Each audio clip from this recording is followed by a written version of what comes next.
Success in training your dog is possible. I'm here to share a couple of tips on how to do that.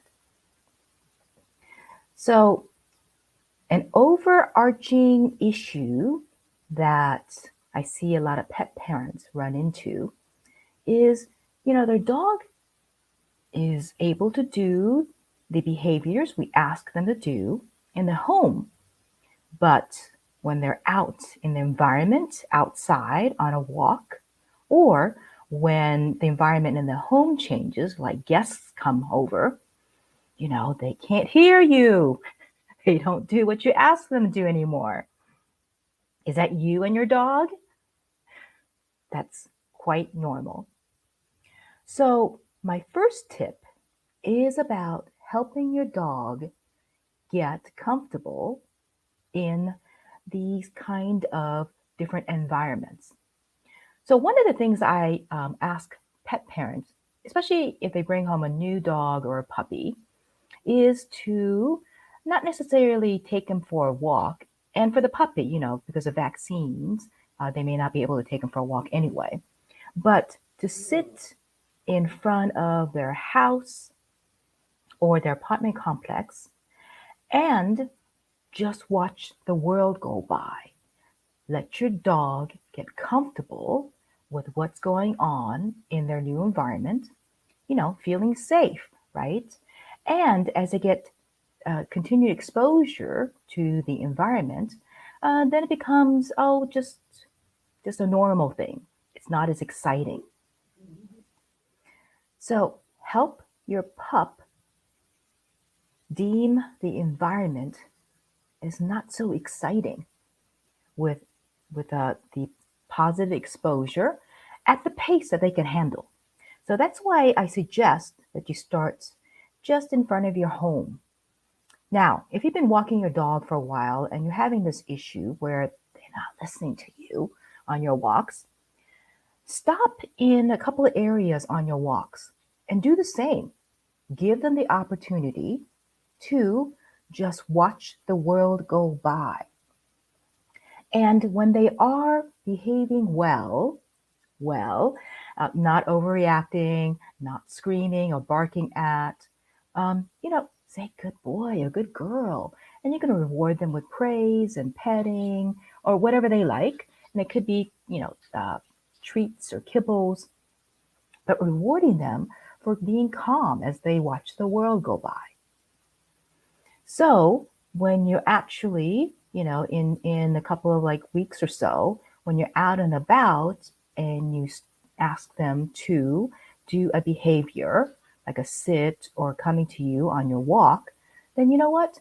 You'll have more success because the environment is not as exciting or scary for them.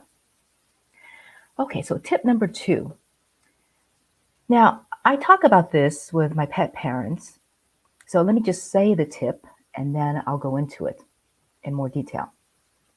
So train the dog in front of you. And I say that because each dog has their own personality, right? And depending on when you got the dog, they may have some issues that can be hard on you and the dog when you're out and about. I'll give you an example. So my Jill is a little bit more reactive than my Danny. And, again, I really noticed the significant difference when Jill recently hurt her leg, her back leg. So we haven't been walking until just recently again. But I took Danny out separately. And you know what? I realized how easier the walks are with Danny because he doesn't, get overreactive, overexcited about the motorcycle or the leaf blower or the bird that takes off, right? Whereas Jill is a little bit more edgy, and sudden movements or loud noises can make her like a little bit stressed, right? So work with the dog in front of you. Now, just to give you another type of scenario, when people actually train service dogs, and oh, even a couple weekends ago, I saw the demonstration of police dogs. So they pick them for their temperament, their personality, right? I hate to say it, but Jill probably wouldn't have the right temperament.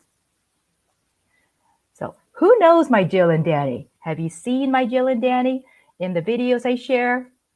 I know, I love them too. But so in regards to working with your individual dog, they may not have the temperament to stay more relaxed than like my Danny does, right? So, you have those tips and tricks in your back pocket. For example, for Jill, it's about maybe using a lot of positive interrupters.